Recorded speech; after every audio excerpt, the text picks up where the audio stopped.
Hi, welcome to our presentation on resumes. We're going to be examining what the difference is between a curriculum vitae or CV and a resume. We're going to be looking at the different sections that make up a resume, and we're also going to be looking at the reasons of why we need a resume when we're applying for different jobs. So firstly, CV versus a resume. So CV actually stands for curriculum vitae. It's a Latin term and it's an in-depth view of your professional experience in a particular industry. CVs are usually the domain of people in professional roles such as doctors, lawyers, dentists, and also academics. People tend to interchange CV with resume or get both of them confused. However, from my point of view, curriculum vitae is something that's a bit more expanded. It includes all your licenses and tickets and every bit of information in regards to your working life. A resume, however, is a summary of your working history. It's a brief of your suitable skills for a particular position. So if you've worked in a particular industry or if you've worked in a number of different industries, it's a way of presenting that information of your key work-related skills to an employer so they can actually choose you for the role. And as a rule, most resumes are usually about 3 to 4 pages long, with your most important information on the front page. Okay, so why use a resume? So presentation, it's a method of presenting yourself as a potential employee to an employer, listing your work history, qualifications, skills, abilities, personal qualities. It also conveys clear information to the employer about yourself. So this is going to be your first point, introductory point, especially if you're applying online or faxing through or emailing something through to an employer. It needs to convey the right sort of information. So this is your opportunity to present key information to an employer. It's a record of your skills and qualities to leave with an employer. So if you're out canvassing, door knocking, it's a great way for you to be able to just leave your information with an employer, and they can say, look, here's this great person that came for a couple of weeks ago. We need to actually hire this person for a job. And so having this written record there available for them will make it easier for them to choose you for a particular role, especially when you're out there door knocking or canvassing. It's a memory aid. You have an accurate history to refer to as needed. For example, when filling in a standard application form or lodging in an online form. A lot of times when people are applying for jobs, they need to have their resume there to fill out different areas in regards to their skills and their work history. And so a resume is really good in that sense to be able to provide you with key information that you need when you're making an application online or lodging an online application form. So how do you get started? Great question. Your personal information. So this is the first section of your resume. Name. What if you have a foreign sounding name? I've had a friend who had a foreign sounding first and last name, and he found it very difficult to get employment, and he considered changing his name to his uncle's name to be able to get his foot in the door. I wouldn't recommend this. However, it may be possible for you to maybe look at changing either your first name to make it a bit more English sounding. However, you may also want to consider adding in a phonetic pronunciation of your name if you don't feel like having to utilize an English first name as an AKA, or also known as. It's good to put in a phonetic pronunciation because a lot of employers or recruiters may not have had worldly experience and may not have traveled. So people from different countries, from Asia, India, even over the United States, even throughout Europe, New Zealand and Pacific, they might have trouble pronouncing your name, and so therefore that's why you may not be considered for a job, because they might put you in the too hard basket and not want to contact you. So you may want to consider that in regards to your name. However, if you have an easily pronounceable name, then obviously this will not matter too much to you. Address. How much information do you want to provide?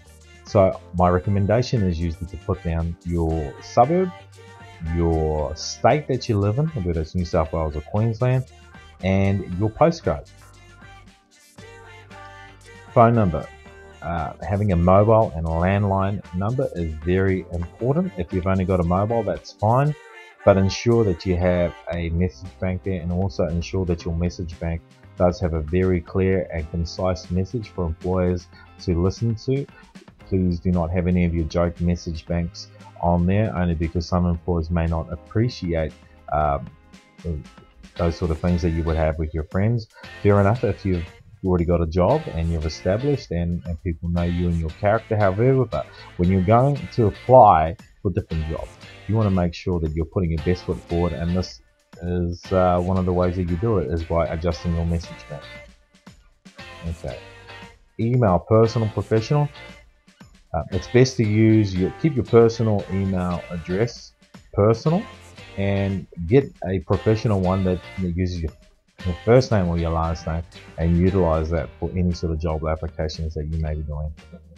Alright, so what sort of other personal information don't you include? Sexual orientation, religion, nationality, age, passport number, bank account numbers, hospital where you were born, marriage status, number and age of children, and no photographs. These are some of the things that have been included as part of some applications, and they're really unnecessary in terms of what you're applying for in regards to a job. In regards to the no photographs, some people still put photographs on here in Australia. However, in other parts of the world, it's a done thing, such as within Asia and Europe. People want you to include photographs with your applications. It's not necessary over here in Australia unless you're applying for maybe a modeling job or something in retail, and you believe that your looks may benefit you in terms of getting employment. Then by all means add a photograph. However, it's not a necessary requirement. Warning: please be aware of your online social media presence. Be aware of your comments, your likes. Ensure that your settings are on safe and private.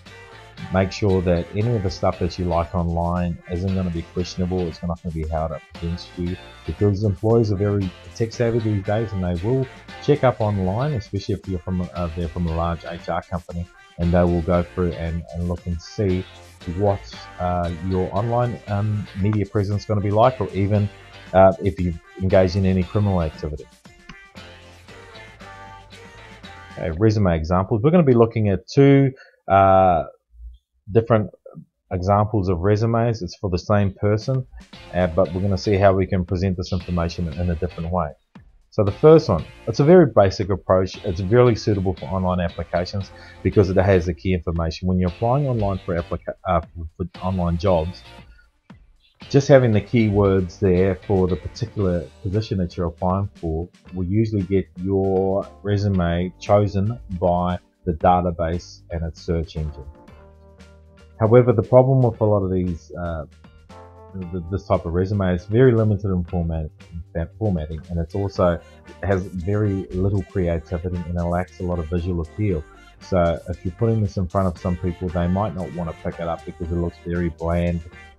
It looks uninviting. It doesn't actually catch the eye. However, this one is the same information, but we've re-represented it in a different way. We've taken a really creative approach. We've given some additional coloring and formatting. We've put some borders and we've highlighted key areas just to make it stand out a bit from the other resumes.